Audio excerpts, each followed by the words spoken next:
రాజ్యాంగ సృష్టికర్త అంబేద్కర్ గారి 134వ జయంతి వేడుకలు జరుగుతున్నాయి. అంబేద్కర్ గారు ఈరోజు రిజర్వేషన్ సిస్టమ్ మన ఈ బడుగు బలహీన వర్గాలకు కల్పించింది కాబట్టి ఈరోజు బడుగు బలహీన వర్గాలు ఈ మాత్రం బతకగలుగుతున్నారు.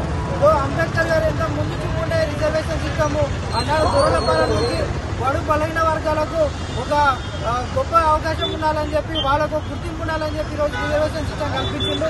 కాబట్టి అదేవిధంగా మన బీసీ ఎస్సీ ఎస్టీ మైనారిటీ సోదరులందరూ కూడా అంబేద్కర్ గారు చూపిన ఆశయాలతో ఇంకా ముందుకు పోవాలని చెప్పి కోరుకుంటున్నాము. అదేవిధంగా అంబేద్కర్ గారు 134వ జయంతి సందర్భంగా ప్రతి ఒక్కరికి బడుగు బలహీన వర్గాలకు ఎస్సీ ఎస్టీ బీసీ మైనారిటీలందరికీ శుభాకాంక్షలు తెలియజేస్తున్నాం. మన తెలంగాణలో కూడా అంబేద్కర్ గారు ప్రవేశపెట్టిన మన బీసీలు ఎస్సీ ఎస్టీలు ఇంతవరకు కూడా ఒక సీఎం కాలేకపోయారు. కాబట్టి అంబేద్కర్ గారి అడుగుజాడలో ముందు నడుస్తూ వచ్చే ఎన్నికల్లో మన బీసీ ఎస్సీ ఎస్టీ మైనార్టీలు అధికారం దిశగా ముందుకు పోవాలని చెప్పి మా తిన్మార్ మల్లన్న టీం నుంచి విజ్ఞప్తి చేస్తున్నాం. జై భీమ్, జై భీమ్, జోహార్ అంబేద్కర్, జోహార్ జోహార్, జోహార్ అంబేద్కర్, జోహార్ జోహార్.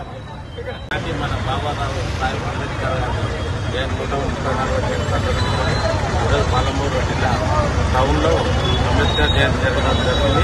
కావున ఈరోజు అయితే నేను బీసీలో మారాను ఎలాగ బాబాసాహెబ్ గారు కోసం పోరాడారు. ఈరోజు 42% అమలు చేయాలని చెప్పి ఇమ్మీడియట్లీ పార్లమెంట్లో బిల్లు ప్రవేశపెట్టాలని చెప్పి కోరుతున్నాం. కానీ ఏడాది ఎవరైతే దీన్ని అడ్డుకుంటున్నారో వారిని మాత్రం తస్మాత్ జాగ్రత్త. ఈరోజు మన స్టేట్ ఉద్దేశంగా మొత్తం ఏనాటికి మాత్రం 42% సాధించుకుంటాం. జై భీమ్. పనిచేయాలని కోరుకుంటున్నాము.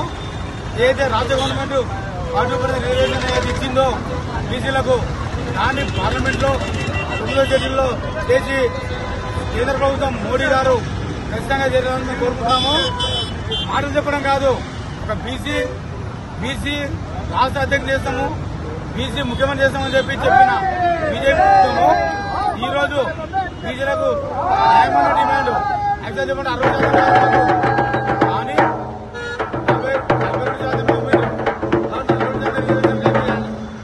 40% రిజర్వేషన్ మాకు కల్పించాలి. లేకపోతే అంబేద్కర్ గారు మాకు ఏదైతే సూచిందో రాజ్యాంగం ప్రకారం మేము నిరాదీక్షలు ధర్నాలు సత్యాగ్రహాలు మొత్తం చేయడానికి రెడీ ఉన్నాం. మీరు అంబేద్కర్ గారు మాకు ఏదైతే కల్పించడో అడుగు పడిన వర్గాలకు ఆ రిజర్వేషన్ మీరు కల్పించాలని మేము కోరుకుంటాం.